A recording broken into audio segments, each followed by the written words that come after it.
What is the real world impact in your district if there is no deal in 2023?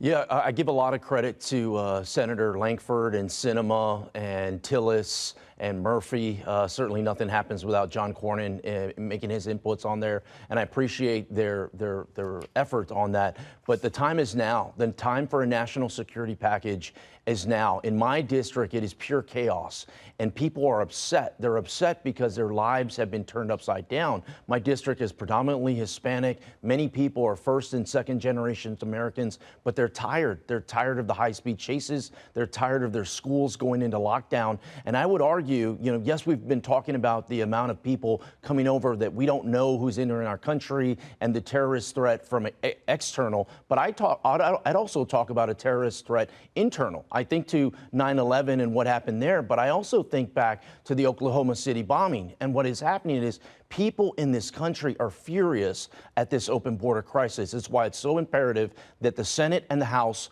work with the president to come up with a national security package that puts the country above everything else. Okay. Well, we know from some of the negotiators who've been out this morning that they don't think one is within reach right now, but CBS is reporting the White House says that it's willing to accept drastic limits on asylum. That's raising the credible fear standard, as you know, and a vast expansion of detention and deportation efforts as part of this deal. Are you supportive of what you've heard is in this proposal? I think it's a good start. I think the devil's in the details. When you start talking about deportation flights, I think, are you talking about one flight? Are you talking about 20 flights?